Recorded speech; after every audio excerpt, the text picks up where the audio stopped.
আমার সকল প্রিয় শ্রোতা বন্ধুরা, আশা করি ভালো আছেন। ফিরে এলাম আমি অপরাজিতা, গল্প সমাহার বাই অপরাজিতা চ্যানেল থেকে। আজ আপনাদের জন্য নিয়ে এলাম পড়তে সমরেশ মজুমদারের একটি গল্প। আজকের গল্পের নাম কুসুম, আমি জানি তুমি ভালো নেই। আশা করি সঙ্গেই থাকবেন আমার। এক চৈত্রের দুপুরে জনমানবহীন ছোট নাগপুরের মালভূমিতে দাঁড়াতে বাধ্য হয়েছিলাম। মাথার উপর আগুন, পায়ের তলা পড়ছে। যেদিকে তাকাই খাঁ খাঁ শূন্যতা, সবুজের চিহ্নটুকু নেই। প্রকৃতি যে কত রুক্ষ হতে পারে তার একটা ধারণা হয়েছিল তখন। তোমায় দেখে আজ সেই ছবিটাই মনে এলো। কুসুম, তুমি এত নিরাসক্ত হয়ে গেলে কি করে? বর্ষার মেঘে তা থই থই আকাশে যৌবনের যে আনন্দ, তা কি করে হারিয়ে যায় চৈত্রের শুষ্কতায়? আজ এতকাল পরে তোমাকে দেখেই বুঝলাম কুসুম, তুমি ভালো নেই। পাহাড়ি স্টেশনে নেমে চারধারে তাকানোর পর নিজেকেই আগন্তুক বলে মনে হয়েছিল আমার। অথচ সেই বাল্যকালে আমাদের চোখের সামনে রেললাইন পাতা হয়েছিল, ট্রেন এসেছিল মালা পড়ে। দিনে দুবার তার যাওয়া আসা। স্টেশনের বাইরে চালাঘরে হরিপদ কাকা চায়ের দোকান খুলেছিল। দুবারের ট্রেনে কি আর বিক্রি হতো তার? প্রথমে স্টেশন মাস্টারের নাম ছিল ঘনশ্যাম ধাঁড়। তাকে নিয়ে কত হাসাহাসি। চেহারার সঙ্গে নামের এমন রাজ্যটুক মিল বড় একটা চোখে পড়ে না। লাগোয়া রেল আবাসে ঘনশ্যাম ধারা একাই থাকতেন। টিকিট বিক্রি থেকে ট্রেনকে পতাকা দেখাতে কি আর সময় ব্যয় হতো? সারাটা দুপুর আম গাছের নিচে বসে তিনি হরিপদ কাকার সঙ্গে ফিস খেলতেন। তারপর আরও একজন বাড়লে 29। আজ আমার মনে ছবিগুলো এলো। কিন্তু হরিপদ কাকার দোকানটা বেশ বড় হয়ে গেছে। তার জায়গায় আরো 10টা দোকান। রিকশার ভেঁপু, কুলিদের হইচই শুনলাম। দিনে 10বার ট্রেন দাঁড়ায় স্টেশনে। এখনকার স্টেশন মাস্টার ছিপছিপে সুদর্শন। কথা বলে শুনলাম ইংরেজি শব্দ বেশি ব্যবহার করেন।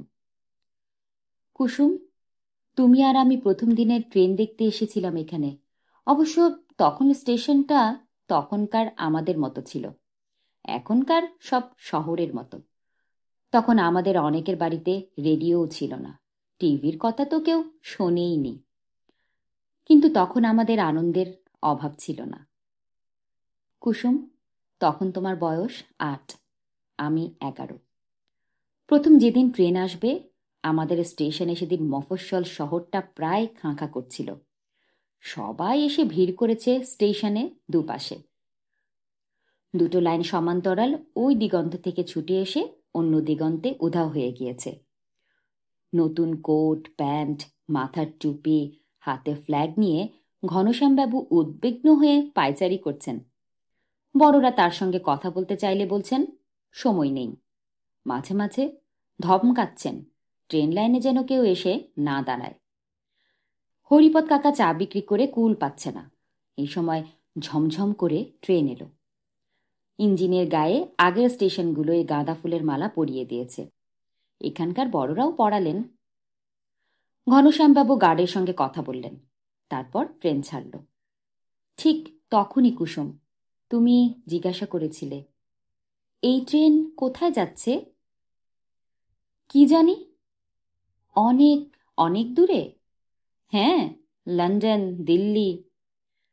আমার যা মনে পড়েছিল তাই বলেছিলাম। যাবে, যাবে একদিন। তুমি বড় চোখে আমার দিকে তাকিয়েছিলে। বাড়ি থেকে ছাড়বে না, টাকা লাগবে, কোথায় পাবো? তুমি আর কোনো কথা বলনি। রিকশায় উঠলাম, বিহারি রিকশাওয়ালা। জিজ্ঞাসা করে জানলাম লোকটা কাজের ধান্দায় এখানে এসেছিল 10 বছর আগে, এসেই রিকশা চালাচ্ছে।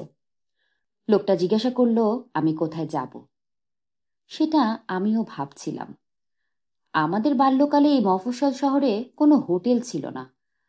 রামলাল আগরওয়ালা একটা ধর্মশালা বানিয়েছিলেন, কিন্তু সেখানে অবাঙালি ব্যবসায়ীরাই উঠত। ভেবেছিলাম সেখানেই যেতে হবে। কিন্তু স্টেশন চত্বরের এত পরিবর্তন দেখে রিকশাওয়ালাকে জিজ্ঞাসা করলাম, এখানে ভালো হোটেল হয়েছে? হ্যাঁ বাবু, 4টে ভালো হোটেল একটা খুব ভালো হোটেল। খুব ভালোটাই নিয়ে চলো। একটু বাদেই যে শহরটাকে আমি দেখতে পেলাম তা আমার অচেনা।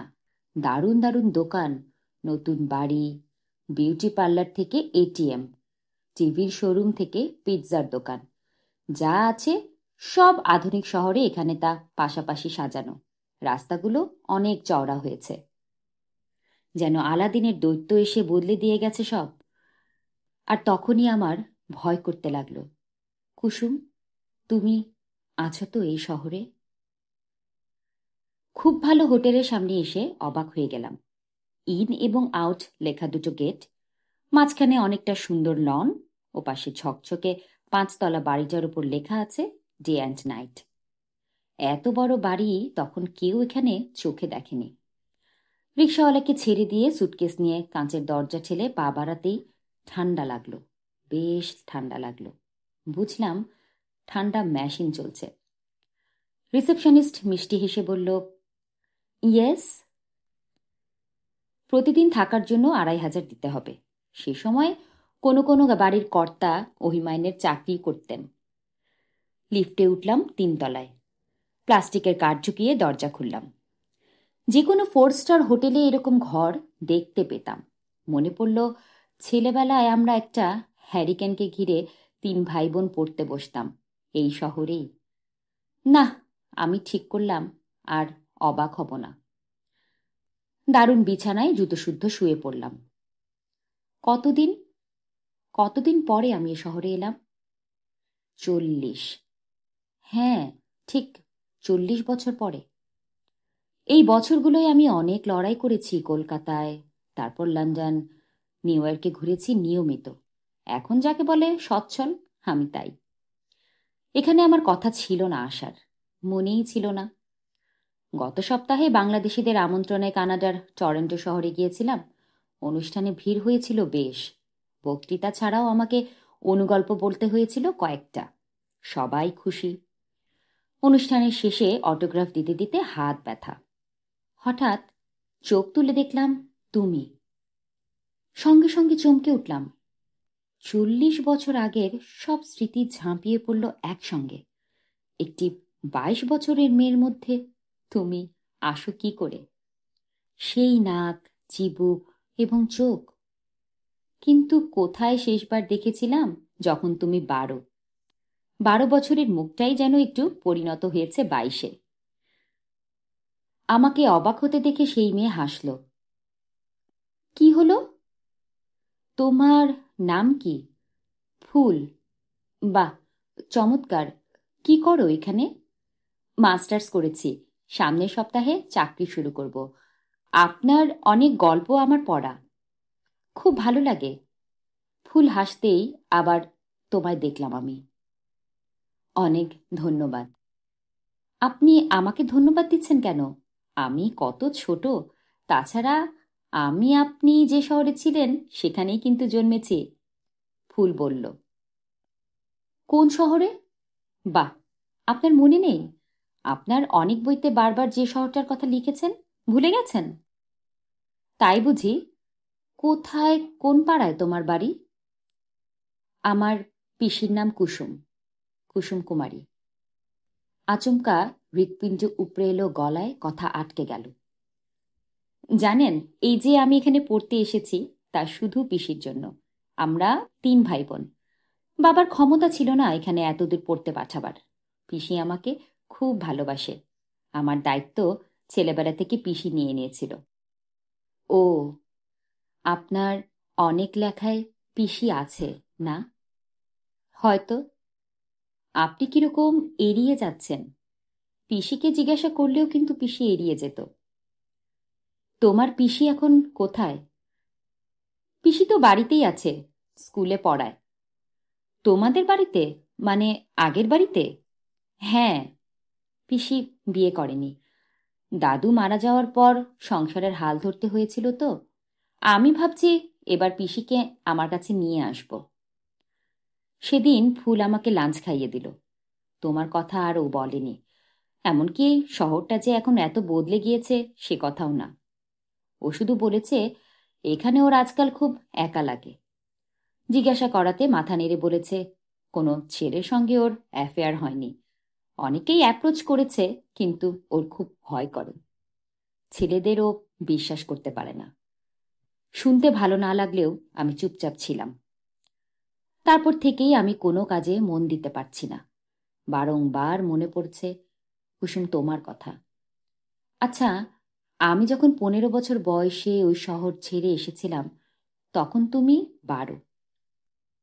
আমি কি তোমাকে ভালোবাসার কথা বলেছিলাম তখন? তুমি যখন কিছু বলতে, আমি মানে বুঝতাম না। আমার চেয়ে 3 বছরের ছোট তুমি, তবু কিরকম রহস্যময় ছিল তোমার কথা।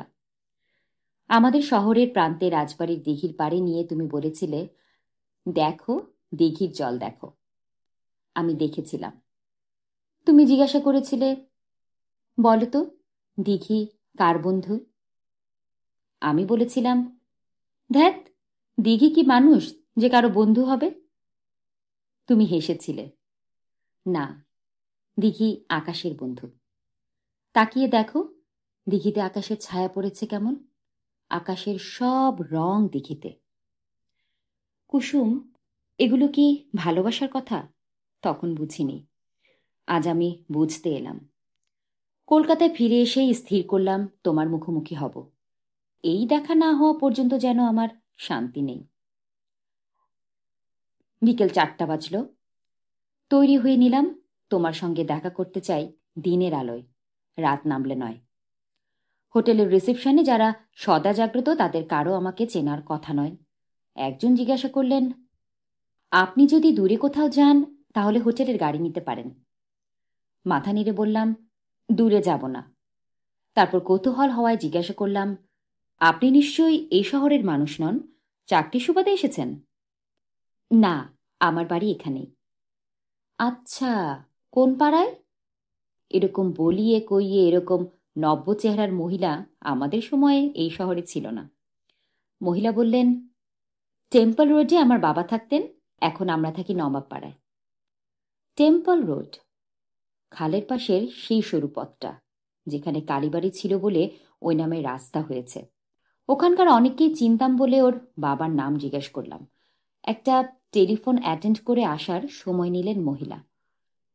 এরপর বললেন, নিখিল চন্দ্র মিত্র। হ্যাঁ, নিখিলের মেয়ে? আপনি আমার বাবাকে চেনেন? চিনতাম। খুব ভালো লাগলো। ওকে আমার কথা বললে নিশ্চয়ই চিনতে পারবে। বাইরে বেরিয়ে এসেও ঘোর কাটল না। নিখিল আমাদের ক্লাসের সবচেয়ে শান্ত এবং সুদর্শন ছিল, কিন্তু ওর সৌন্দর্যে মেইলি ভাবটার বাড়াবাড়ি ছিল। কথাও বলতো একটু মেইলি ঢঙে।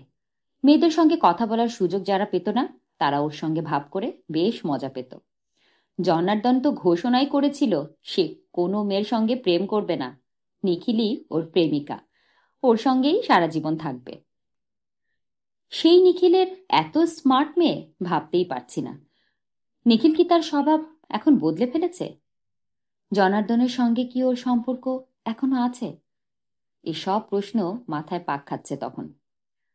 একটা রিকশাওয়ালা আমার দৃষ্টি আকর্ষণ করার জন্য হর্ন বাজালো। রিকশায় উঠলাম। তোমার বাড়িতে যেতে হলে শহরের অনেকটা ডিঙিয়ে যেতে হবে। তখন ছিল সরু রাস্তা, এখন সেটা বেশ চওড়া হয়েছে। বাঁ দিকে গুপ্তদের পুকুরটা চোখে পড়তেই জায়গাটাকে চিনতে পারলাম। পুকুরটা এখনো আগের মতনই রয়েছে। অল্প জল, হয়তো সরকারের আইন পুকুরটাকে বাঁচিয়ে রেখেছে প্রমোটারদের হাত থেকে। কিন্তু এই রাস্তার দুধারে অনেক ছোট ছোট দোকান ছিল, তারা কোথায় গেল? এখন সাইবার ক্যাফে, বিউটি পার্লার, আধুনিক ফাস্টফুডের দোকান পরপর দারুণভাবে সাজানো। মোড়ের মাথায় এসে মনে পড়ল যতীন কাকার কথা। ওর ভাইপো বুলু আমাদের সঙ্গে পড়ত। তখন শহরের একমাত্র বই পত্রিকার দোকানটা ছিল যতীন কাকার। দোকানটা ভেঙে রাস্তা হলেও পাশের দোতলা বাড়ির একতলায় সাইনবোর্ডটা দেখতে পেলাম, বই টই। হ্যাঁ, ওই নামটাই ছিল তখন, কিন্তু আমরা বলতাম যতীন কাকার দোকান। রিকশাওয়ালাকে দাঁড়াতে বলে নিচে নামলাম। বাইরে থেকে বুঝিনি ভেতরে বেশ ভিড়, আর দোকানটাও ঢের বড়। আগে যা ছিল তার 3 গুণ। 4টি যুবক খদ্দের সামলাচ্ছে। ভেতরের ক্যাশ কাউন্টারে বসে আছেন যে বৃদ্ধ, তার ভুরুর চুল সাদা, চুলের কোথাও কালো নেই। আমার মনে যতীন কাকার যে চেহারাটা ভাসছে তার সঙ্গে অনেক তফাত। মনের ছবির মুখে কিছু বলিরেখা চুল ভুরু সাদা করে দিতেই এই মুখটি তৈরি হলো। কি বই দেব? বই চাই না, ওনার সঙ্গে কথা বলতে চাই। চোখের ইশারায় যতীন কাকাকে দেখালাম। যুবক যতীন কাকাকে জানাতে তিনি আমার দিকে তাকিয়ে চিন্তার চেষ্টা না করেও পেরিয়ে উঠলেন না। এখনো পাজামা পাঞ্জাবি পরেন দেখছি। কাউন্টারের ধারে এসে বললেন, বলুন, আপনি কি যতীন কাকা? সঙ্গে সঙ্গে কপালে ভাঁজ পড়ল। এখন আমাকে সবাই দাদু বলে। আপনি কি আমার ভাইপোর বন্ধুদের কেউ? দাঁড়াও। চোখ বন্ধ করলেন যতীন কাকা। শম্ভু, শম্ভুনাথ? না, নিজের নাম বললাম। হ্যাঁ, তাই তো। তোমার ছবি তো বইয়ের পেছনে প্রায়ই দেখি। তাছাড়া তোমার মুখাবয়বের তেমন পরিবর্তন হয়নি। এসো, ভেতরে এসো। ভেতরে ঢুকলাম। আদর করে বসতে বললেন। বললাম, আপনার দোকানও বেশ বড় হয়েছে। তা হয়েছে, তবে সেটা স্কুল বইয়ের কল্যাণে। তুমি এখন বিখ্যাত লেখক হয়েছ। এই আমার দোকানেই তোমার প্রচুর বই। স্কুলের প্রাইজ হিসেবে তোমার বইয়ের চাহিদা আছে অনেক। এই তো, এই তো দেখো, সামনের সপ্তাহে গার্লস স্কুলের প্রাইজ ডিস্ট্রিবিউশন। লিস্টে তোমার অনেক বই আছে। কথা শেষ করে একজনকে ডাকলেন। গার্লস স্কুলের কুসুম দিদিমণি যে লিস্টটা দিয়ে গেছেন ওটা আনো তো। লিস্ট এলো। এটা কি তোমার হাতের লেখা? তোমার হাতের লেখাতে কি এমন মুক্ত ঝরত? যতীন কাকা দেখালেন আমার 18টা বই ওই তালিকায় রয়েছে। কিছুক্ষণ কথা বলার মধ্যেই প্রচারিত হয়ে গেল আমি কে। একজন ক্রেতা আমার বই কিনে এগিয়ে দিলেন অটোগ্রাফের জন্য। অটোগ্রাফটা দেওয়ার পর যতীন কাকা জিজ্ঞেস করলেন, কতদিন আছো? ঠিক নেই কিছু। তুমি এই শহরের ছেলে, এখানে ফিরে এসেছো, এটা সবার জানা দরকার। একটু প্রচার করলেই দেখবে লোকজন চলে আসবে। তাহলে কাল বিকেলে আমার দোকানে তুমি থাকছো, এটাই বলার ব্যবস্থা করি। কুলুর সঙ্গে যোগাযোগ আছে? না। ও কোথায়? অস্ট্রেলিয়ায়। যোগাযোগ তো দূরের কথা, একটা চিঠিও লেখে না। আমি উঠলাম। যতীন কাকু বারংবার বললেন কাল ওখানে যাওয়ার জন্য। রিকশায় বসে ভাবলাম, হয়তো লোকজন আসবে, আমার বই কিনে অটোগ্রাফ নেবে। অর্থাৎ আমাকে দেখিয়ে কাল কিছু লাভ করতে চান যতীন কাকু। এখন তার ব্যবসা এমনিতেই ভালো, তবুও আমি সেই ছোট্ট দোকানটায় বসে উনি যখন সারাদিনের 3-4 জনের বেশি খদ্দের পেতেন না, তখনও ওকে অন্যরকমই লাগতো আমাদের। দোকানে গেলেই বললেন, সুকুমার রায় আর অবনীন্দ্রর পড়ো, না পড়লে জীবনটাকে দেখার চোখ তৈরি হবে না। কুসুম, ভাবতে পারো, এই শহরের যে কেউ ছিল না, বয়সও ছোট হওয়া সত্ত্বেও তুমি যা বলতে তা বুঝতে যার অনেক সময় লাগতো, তাকে অটোগ্রাফ দিতে হবে এখানেই? আমার মোটেই ইচ্ছা করছে না। ইচ্ছে করে রিক্সাওয়ালাকে বললাম টেম্পল রোড হয়ে যেতে। দেখলাম ক্যানেল বেশ চওড়া, নৌকো ভাসছে। 2-3টে ভাসমান রেস্টুরেন্টও চোখে পড়ল। টেম্পল রোড চওড়া হয়ে গেছে। নিখিলদের বাড়িটাকে ঠিক ঠাহর করতে পারলাম না। একদিকে ক্যানেল, অন্যদিকে সারি সারি নতুন দোতলা বাড়ি। একটু বেশি আস্থা রেখেছিলাম নিজের উপর। নিখিলের মেয়ের কাছ থেকে ঠিকানাটা নিয়ে আসা উচিত ছিল। খোঁজাখুঁজি করলে হয়তো পাওয়া যেত নিখিলকে, কিন্তু তাতে দিনের আলো নিভে যেত। রিকশাওয়ালাকে বললাম তোমার পাড়ায় নিয়ে যেতে। নদীর ধারে তোমাদের বাড়ি। আমার ফুলমাসি থাকতেন ঠিক তোমাদের পাশের বাড়িতে। আমরা তখন খুব ছোট। ফুলমাসির বাড়িতে গেলেই তুমি চলে আসতে। তোমার যখন 6 বছর বয়স, তখন দারুণ ক্যারাম খেলতে, পরপর 5টা গুটি গর্তে ফেলতে অনায়াসে। দেখলাম অনেক নতুন বাড়ি হয়েছে ওই পাড়ায়। তারপর বাঁধটার কাছে এলাম। বাঁধের গায়ে রাস্তা। রিকশাওয়ালা জানালো নদীকে বাঁধা হয়েছে যাতে পাড়া ভাসিয়ে দিতে না পারে। শেষ পর্যন্ত তোমাদের বাড়ি। না, টিনের চালটা নেই। একতলা সিমেন্টের সুন্দর ছিমছাম বাড়ি, বাইরে বারান্দা। পাশের ফুলমাসিদের দোতলাটা আছে।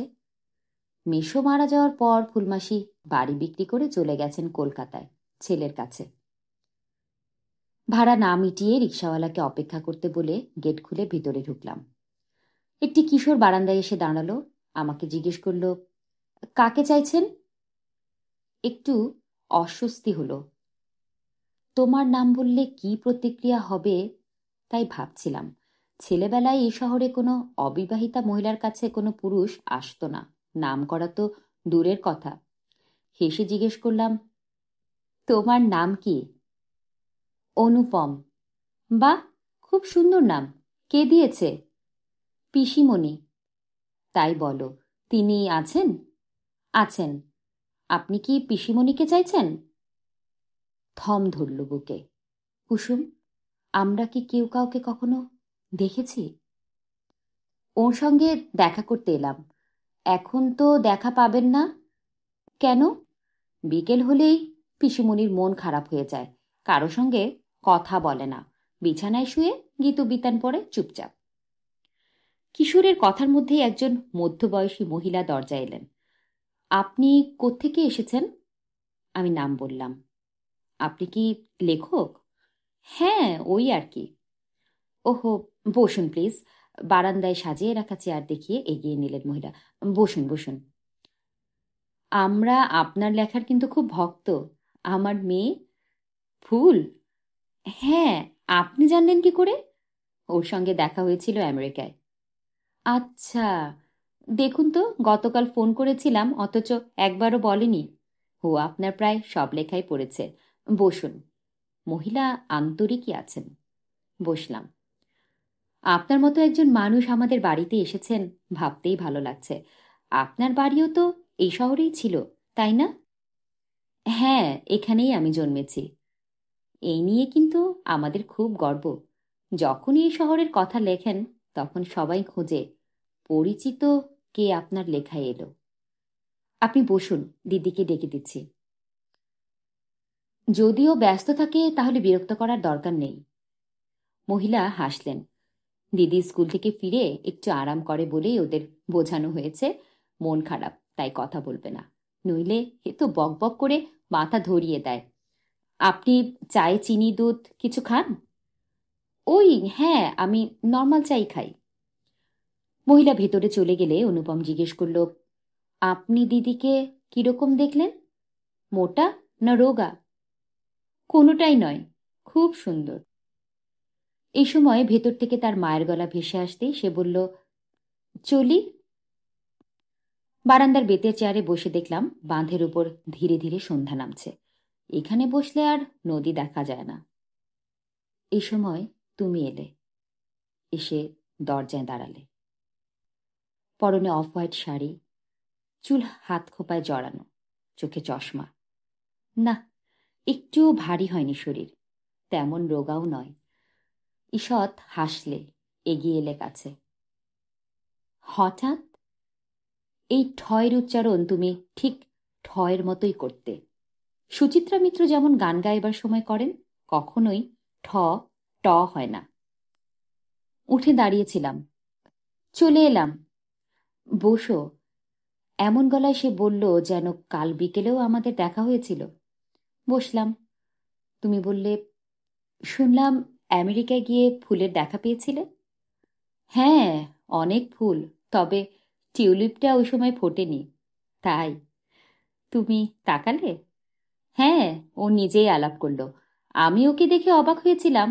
একবারে পিসির মুখ বসানো, খুব সপ্রতিভ কথাবার্তা। বলল তুমিই ওর সবকিছু। তাই এলে? মানে? ফুলের সঙ্গে দেখা হওয়ার পর আমার কথা মনে এলো? মনে এলো নয়, মনে ছিল। ফুল সেটাকে নাড়িয়ে দিল বলতে পারো।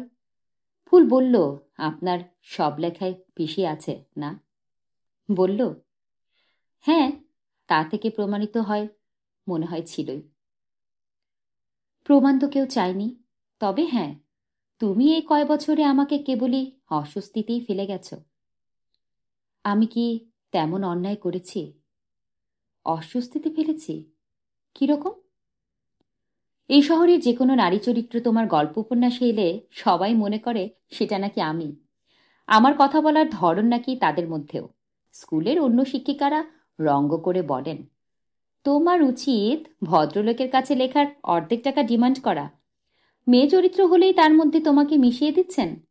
গম্ভীর হয়ে গেল কুসুম। আমি যত সামান্যই হই, আমি কিন্তু আমি। আমি কারো মধ্যে যেতে চাই না। আমাকে কেন আমার মতন একা থাকতে দেওয়া হচ্ছে না তা বুঝতে পারছি না। আমি তোমার মুখের দিকে তাকাতেই তুমি মুখ ফেরালে, যেন যা বলার বলা হয়ে গেছে, আর এ নিয়ে কথা বাড়াতে চাও না। এই সময় সে মহিলা চা নিয়ে এলেন, সঙ্গে কিছু খাবার। কুসুম বলল, ওর নাম দীপা, দীপা বলি, আমার ভাইয়ের বউ। মহিলা বললেন, আমি কিন্তু আপনার দীপাবলির নামের যোগ্য নই। কুসুম বলল, ওই এক কথা। দীপাবলি একটা বানানো চরিত্র। তুমি বানান হবে কেন? তুমি তোমার মতো। বানানো বললেই হলো, তাহলে সবাই দীপাবলির প্রশংসা করে কেন? মহিলা বললেন, ওটাই লেখকের কৃতিত্ব।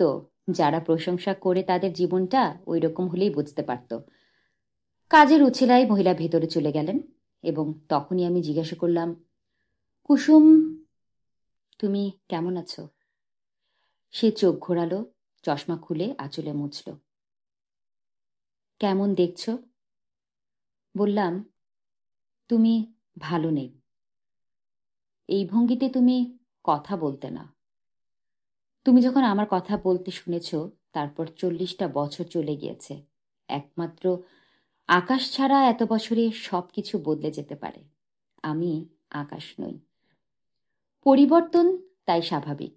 পরিবর্তিত হওয়া মানে খারাপ থাকা নয়। কুসুম বলল। কথাগুলো সে বলছিল বটে, কিন্তু মনে মনে জানলাম সে ভালো নেই। কুসুম জিজ্ঞেস করল, তুমি কেমন আছো জিজ্ঞেস করব না। কেন? ভালো না থাকলে কেউ এত লেখালেখি করতে পারে না। এটা তো একটা অভ্যেস। লোকে যে অভ্যেসে চাকরি করে। হয়তো, কি জানি। তারপর তাকালো সে আমার দিকে। কেন এলে? কোথায়? এই শহরে? হ্যাঁ, এখানে তো তোমার কোনো কাজ নেই। আমি কোনো প্রয়োজনে আসিনি, এসেছি টানে। এসে দেখলাম শহরটা একদম বদলে গিয়েছে। যে হোটেলে উঠেছি সে সময় এমন হোটেল এখানে কল্পনাও করতে পারতাম না। যতীন কাকার বইয়ের দোকানটাও বদলে গেছে দেখলাম। ফিরে গিয়ে যে লেখায় লিখবো আমার ছেলেবেলার শহরটার ছবি, আর আসবে না। কোন হোটেলে উঠেছ? বললাম। সে বলল, বাপ্পা, খুব দামি হোটেল কিন্তু। এই শহরে এসে কোনো হোটেলে উঠবো তাই ভাবতেই পারিনি আগে। ওঠার পর মনে হয়েছে, তারপর ঠিক করেছি।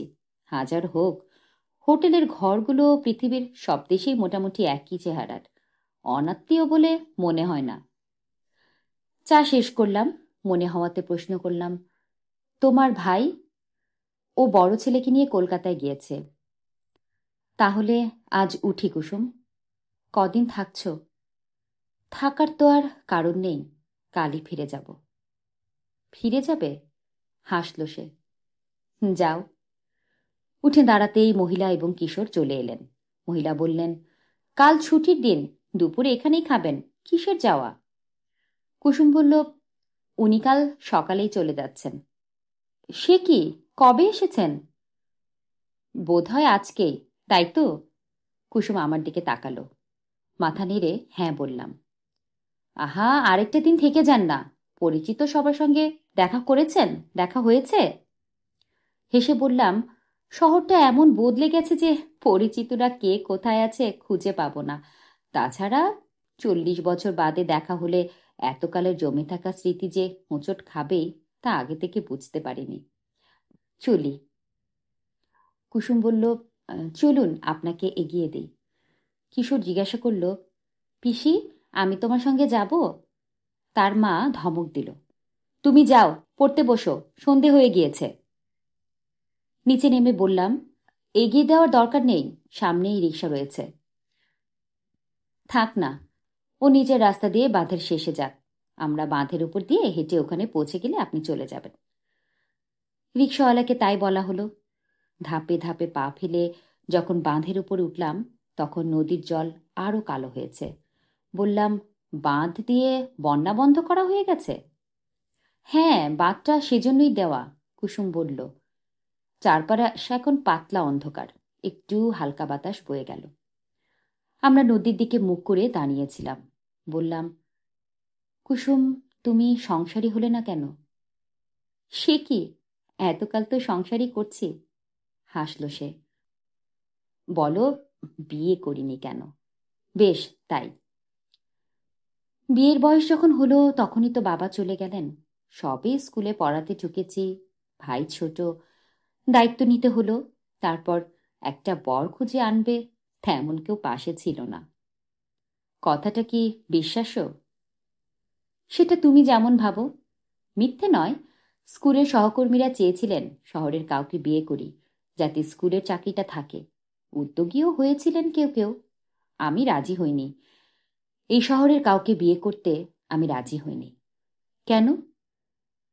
তোমার প্রথম গল্প, যেটা দেশ পত্রিকায় বেরিয়েছিল, সেটা পড়ার পর মনে হয়েছিল এই শহরের কাউকে বিয়ে করাটা ভুল হবে।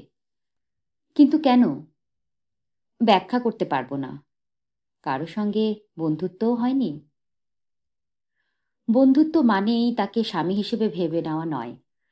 তুমি হয়তো জানো না, এখনকার সবাই জানে তোমার সঙ্গে আমার গভীর প্রেম আছে। ওরা ভুলে যায় তুমি 15 আর আমি 12। সেই আমাদের শেষ দেখা। আসলে লিখে লিখে তুমি এই ভাবনাটা ওদের মনে ঢুকিয়েছ। তাতে তুমি হয়তো বিখ্যাত হয়েছ, কিন্তু আমার চারপাশে একটার পর একটা পাঁচিল উঠেছে, বিষণ্ণ গলায় বলল সে। কিন্তু আমি তোমাকে আহত করতে কোনো লেখা লিখিনি কুসুম। তোমার নাম বা তোমাকে চিনতে পারা যাবে এমন কোনো সূত্র আমার লেখায় ছিল না। কি ছিল সেটা তুমি ভালো করে জানো। হাঁটতে শুরু করলো কুসুম, তারপরে হেসে ফেলল আলতো শব্দ করে। তুমি ভেবো না, আমি কোনো অভিযোগ করছি না। কেউ একজন বহুদূরে থেকে আমায় কিভাবে দেখছে, আমায় নিয়ে কি ভাবছে, তা আবিষ্কারের মধ্যে কিন্তু একটা অদ্ভুত আনন্দ আছে। কি করব, বলল, আমি তোমাকে ছাড়া ভাবতে গেলেই অসাড় হয়ে যাই। তাই যে চরিত্র আমার নয় তার মধ্যেও আমাকে মিশিয়েছ। হ্যাঁ, স্বীকার করলাম। এই ভাবনা, আমাকে নিয়ে ভাবনা, তোমার মনে কবে এসেছে? সেই প্রথম লেখা থেকে। তোমার সঙ্গে শেষ দেখা হওয়ার অন্তত 8 বছর পরে। ততদিনে তুমি বিবাহিত। না, তারও 3 বছর পরে। তিনি জানেন? জানি না। শুনেছি তুমি এখন একা থাকো। হ্যাঁ। সে আর কথা বলল না। আমরা বাঁশের শেষে চলে এসেছিলাম। কুসুম বলল, এবার ফিরে গিয়ে যা লিখবে সেখানে নিশ্চয়ই আমি থাকব না। কারণ? যে আমাকে এতকাল মনে রেখেছিল তার সঙ্গে এই আমার কোনো মিল দেখতে পেলে না। আর যাই হোক, এই আমাকে নিয়ে তো লেখা যায় না। কথা না বলে হাসলাম আমি। হঠাৎ সে নদীর দিকে মুখ ফিরিয়ে জিজ্ঞেস করল, তুমি তো এত লেখো, বলো তো নদী কার বন্ধু? আকাশের, জবাব দিলাম। ঠিক, কিন্তু আকাশ যখন অন্ধকারে তখন নদীও কালো। দুজনের কোনো যোগাযোগ থাকে না। যে যার নিজের মতো, সে যেন নিজের সঙ্গে সঙ্গে কথা বলে। তখন আবার জিজ্ঞেস করলাম, কুসুম, তুমি কেমন আছো? সে তাকালো। কি মনে হয়? কুসুম, আমি জানি তুমি ভালো নেই। এবার শব্দ করে হেসে উঠল সে। দূর, চমৎকার আছি। তোমার এত উপন্যাসে নায়িকাদের মধ্যে ছড়িয়ে আছি আমি, খারাপ থাকবো কি করে? হঠাৎ ঘুরে দাঁড়ালো সে। তুমি তো আমাকে নিয়ে এত লেখো, আজ যদি বলি আমাকে নিয়ে এমন কোথাও চলো না, যেখানে বাকি জীবনটা আমরা পাশাপাশি থাকতে পারবো? পারবে নিয়ে যেতে? উত্তরটা নিজেই দিল সে। পারবে না, সম্ভব নয়। ঝর্ণা নদী হয়ে গেলে আর পাহাড়ে ফিরে যেতে পারে না। তার চেয়ে এই ভালো, এই যেমন আছি এনাফ। কুসুম ফিরে গেল বাঁধের ওপর দিয়ে। ধীরে ধীরে অন্ধকারটাকে আড়াল করল। নেমে এলাম রাস্তায়, রিকশায়। হোটেলে ফিরে আসতেই রিসেপশনের নতুন মেয়ে বলল, স্যার, আপনার একটা মেসেজ আছে টেলিফোনে। ঘরে এসেই বোতাম টিপতেই কুসুমের গলা শুনতে পেলাম, শোনো, আমি জানি তুমিও ভালো নেই। এতক্ষণ পড়ছিলাম সমরেশ মজুমদারের চমৎকার একটি গল্প, কুসুম, তুমি ভালো নেই। আশা করি সবাই সঙ্গে ছিলেন আমার। সবাই সঙ্গে থাকবেন আমার এরকম সুন্দর সুন্দর গল্প শোনার জন্য। অপরাজিতার সঙ্গে পাবেন নতুন নতুন গল্প। ভালো থাকবেন সবাই এবং সবাইকে ভালো রাখবেন।